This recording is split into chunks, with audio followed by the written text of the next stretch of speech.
ঢাকা বিশ্ববিদ্যালয়ের ডাকসু ক্যান্টিনে ডাকসু নির্বাচনের পরপরই পরীক্ষামূলকভাবে একটা নতুন লাঞ্চের মেনু দেওয়া হয়। সেটাই গতকালকে আমি ক্লাসে পরে ট্রাই করতে। এটা আমাদের ডাকসু ক্যান্টিন। এটা সেন্ট্রাল লাইব্রেরির সামনের রাস্তা দিয়ে সোজা হাঁটলে এই ক্যান্টিন পাওয়া যাবে এবং এটা কলা ভবনের বাঁ পাশে অবস্থিত।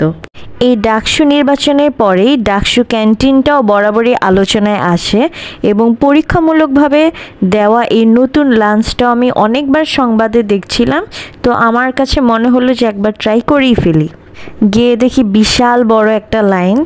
যদিও ডাকসু ক্যান্টিনে এটা নিত্যদিনেরই ঘটনা, সবসময় এরকমই লাইন থাকে। আমিও দাঁড়িয়ে পড়ি এই লাইনে। এখান থেকে টোকেন সংগ্রহ করে পরে পাশ থেকে আমাদেরকে খাবার কালেক্ট করতে হবে টোকেন দিয়ে।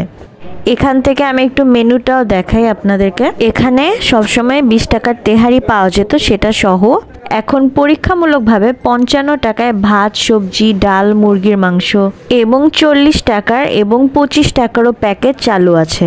এই জায়গাটা আসলে মেনলি কাউন্টার। এখান থেকে ভাত, মুরগি ইত্যাদি আমাদের টোকেন দিয়ে কালেক্ট করতে হয়। এটা পুরো ওভারলুক আমাদের এই কাউন্টারের। এই কাউন্টার থেকে আমরা মেনলি টোকেনটা দিয়ে আমাদের খাবার রিসিভ করি। একদম প্রথম কাউন্টারে চায়ের কাউন্টার এবং ভাতের কাউন্টার, সেকেন্ডটা সবজি ও ডালের কাউন্টার, থার্ড ওয়ান তেহারির কাউন্টার ও খাবারের কাউন্টার। এর পরেরটাতে চা, চপ, সিঙ্গারা এগুলো কালেক্ট করা হয় এবং মুরগির মাংস, ডিমটাও কালেক্ট করা হয়। মাঝখানে আমি একটু সিট রাখতে চেয়ার একটু বসি। এবার খাবার কালেক্ট করার পালা। প্রথমে নীল টোকেন দিয়ে ভাত কালেক্ট করতে হয়। সকালে ও বিকালে চা, চপ, সিঙ্গারা প্যাকেজের যে চা সেটাও এখান থেকে কালেক্ট করতে হয়। এই যে এখান থেকে ভাত নিয়ে আমাদের ট্রেতে করেই দেওয়া হয় সবসময়। সেটা জমা দিয়ে পরবর্তী কাউন্টারে গেলাম। এই হলুদ টোকেনটা দেওয়া হলে সবজি ও ডাল পাওয়া যাবে। এই ডালের অনেক ভালো রিভিউ শুনছিলাম, তো এই জন্য আমি অনেক বেশি এক্সাইটেড ছিলাম এটা টেস্ট করতে। পরবর্তী কাউন্টার থেকে ডিম এবং মুরগি কালেক্ট করি।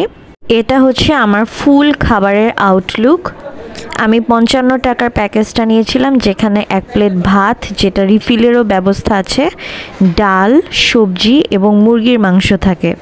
অন্যান্য জায়গার তুলনায় এখানকার লাঞ্চের প্রাইসটাও কিন্তু যথেষ্ট কম। এই ভিডিওটা আপনাদের কাছে কেমন লেগেছে কমেন্টে অবশ্যই জানাবেন।